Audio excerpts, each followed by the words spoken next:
I'm getting out of here, now.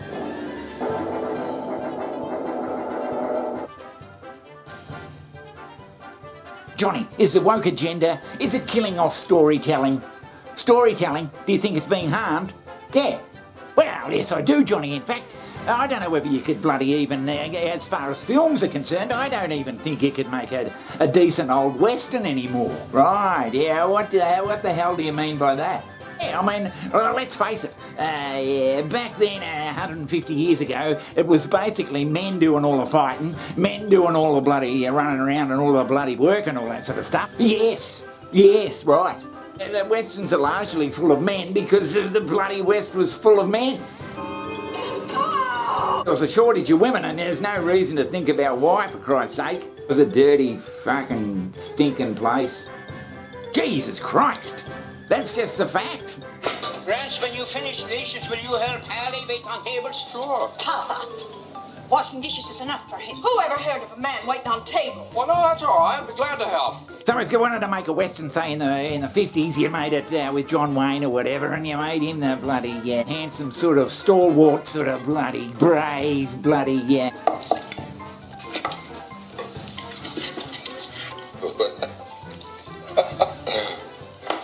Looking at the new waitress.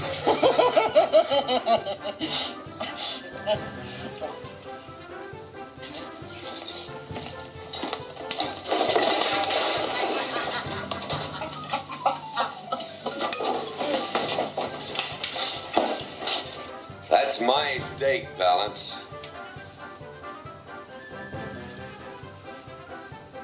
Johnny, if you were going to do that scene today in some sort of woke fashion, what would you have to change?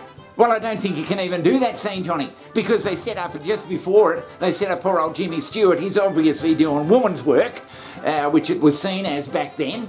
Who ever heard of a man waiting on tables? Well, no, that's all right. I'd be glad. And Jimmy already has a bit of a history with Liberty Valance. So when Liberty Valance sees Jimmy as a bloody waitress, it's a source of ridicule and fun for good old Liberty.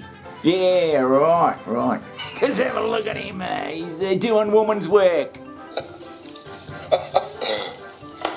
Looking at the new waitress. But if you didn't have that tension there that men weren't supposed to be doing bloody waitressing jobs, then it wouldn't be as tense in the first place.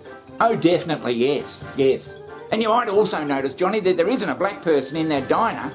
Right, yeah.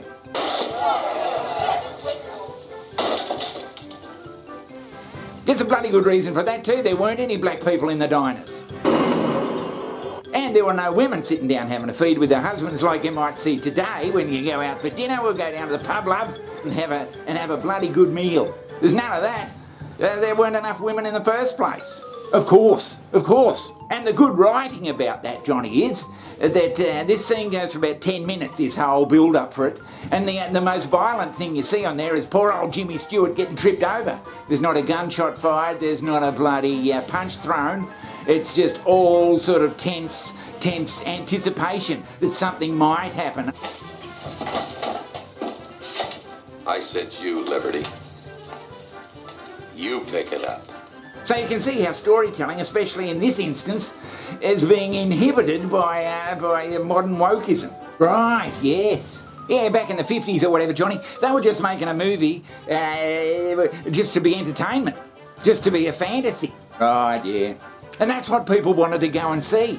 They don't want men that are strong, capable and assertive, or women that are feminine, compassionate and protective. They want their characters deconstructed, conflicted and homogenized. They don't want historical accuracy. They want modern values, cultural norms and metropolitan diversity superimposed onto times and places where it makes no logical sense. But these days, if you're doing a woke movie, Johnny, if you're producing it or directing it, you're actually trying to get some sort of a message across. And that message may not necessarily lead to a good story. But Johnny, does society want to be changed, or do they like a good old-fashioned bloody movie?